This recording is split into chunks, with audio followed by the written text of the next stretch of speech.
headphones. You're checking out Heard It on the X. Hi, folks. Welcome down to the East Coast Premier Music Talk Show. Heard It on the X. How did you not get goosebumps listening to that story Clarence just told? I did. I mean, when he says, they fell in love and the love was still there, I feel really bad for Bruce. I mean, that was his best friend. That's his brother. That's, Yeah, I agree.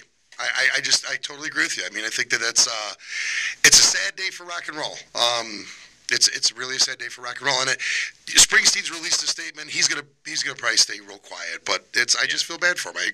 I don't know what else to say. And we talked earlier, not to get too far into it, but my favorite band.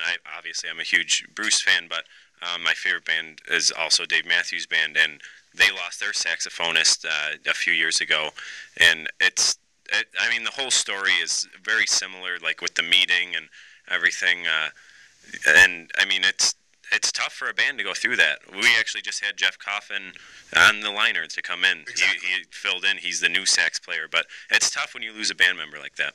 It is, and like 10th Avenue Freeze Out, the Bruce Springsteen song, is about Clarence joining the band. I mean, he's that much of a iconic. He's an iconic figure. That's the best way to put it.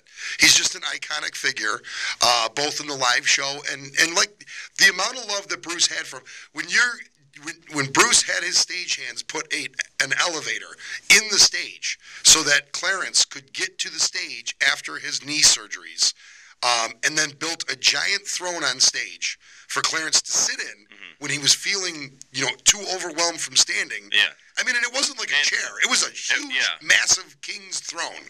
And he made it seem like he was a guest on Clarence Clemens' stage every single night. And every single show started with Bruce walking Clarence onto the stage and introducing him, and it ended with, Bruce walking Clarence off the stage, too. Very good point. And Kim Marie brought that up to me, too, that he was always doing that. He would bring Patty out, and then he would bring out the big man. And like I say, I just don't know. I feel so bad. I feel so lucky that I've seen so many Springsteen shows with Clarence Clemens. Yeah. And I feel so bad for that band right now. I mean, they just got to be, especially at this point, because Bruce can do whatever he wants. I mean, and the band can do whatever they want, and they're all pretty successful musicians. And, but I think they just really have a lot of fun. You and I were going through so much interview footage, and you were watching an interview in the office while I was watching another interview, and I had heard something that Clarence said, and it's the truth, what he said.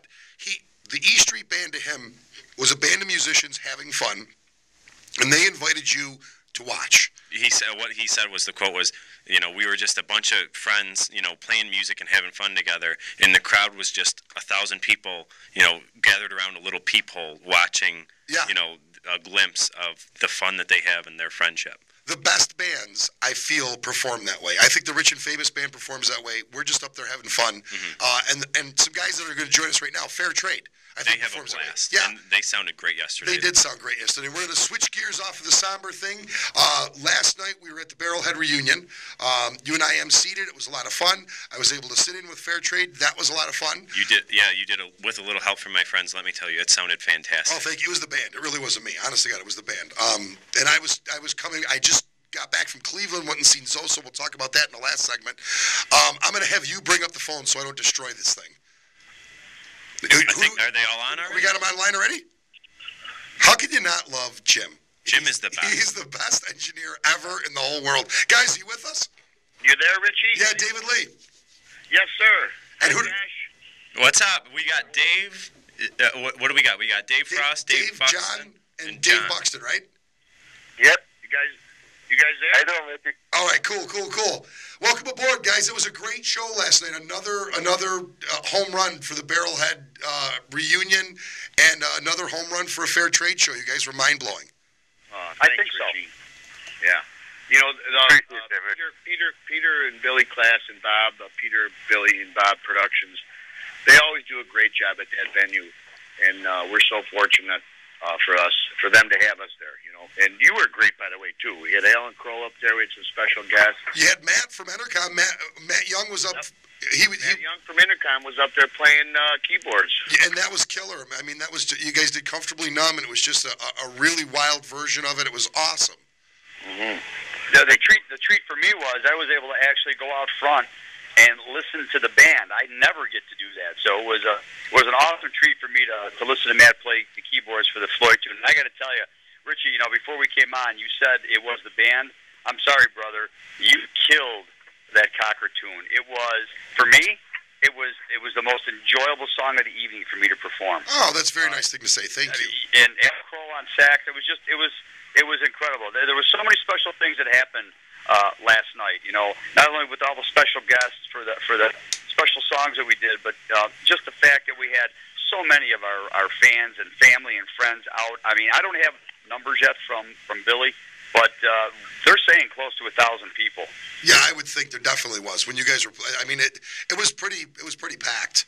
Yeah, it was a beautiful day, pretty packed. It was great weather, and as we said, we shouldn't sell Cock Robin short either. Oh no, Cock Robin's good point. They were fantastic right after you guys.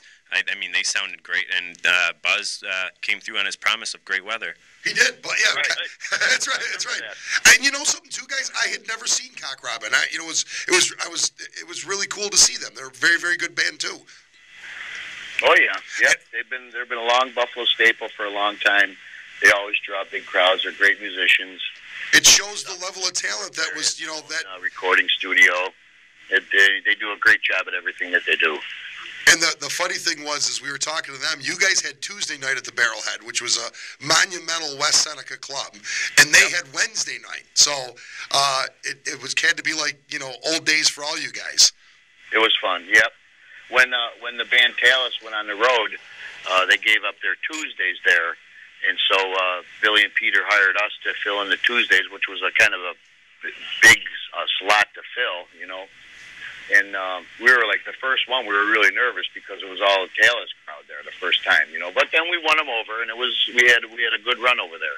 Yeah, that's great. So as of right now, you guys are back in retirement. Nobody knows what you guys are going to do. Another secret show eventually. Well, there's some stuff in the works, Richie. There's some negotiations going on that they're not finished yet, so we can't make an announcement, obviously. And another thing is, Fairtrade has the coolest merch. Did you see Did you see the shirts yesterday? Yeah. I should have snagged one of those, the Fairtrade shirts. And our good friend Paul Rorta from Park Avenue Imprints made them. Oh, he did. The Fairtrade shirts were the coolest shirts. I loved them. You're talking about the Jack Daniels bottle? Yeah. That's the Skinner shirt, though, too. Yeah. I got some great feedback on the T-shirts. It was great. It was very cool, and Paul did an outstanding. Paul did. Yeah, Paul did do a great job, and everything was top notch. You guys do everything right. You right down to the girls that you have selling your guitars, to Scott running sound for you. It's a real first class system that you have. Yeah. Nichols Audio did. Nichols Audio was incredible. I've never worked with a sound engineer that pays so much attention to detail. I mean, he just made sure everything was perfect, and it showed. The night before, Buxton, I haven't heard from Buxton. Buxton, did you have a good time yesterday? Oh, I had a great time, Rich. You know that. Listening to you sing, I was waiting for that because I didn't get to hear you because I never got to even practice with you. So that was. Oh, that's great. You were on your 4,000-mile bike ride when we rehearsed that. That's right. Yeah, I was. That's Real quick, back to Scott Nichols, just to give him credit. The night before that, he ran sound for the Diva Show Band, my girlfriend's band at River Fest. He's the best sound man in town. He is the best, and he made you guys. Not that you're not fantastic, but he made that sound perfect for that room.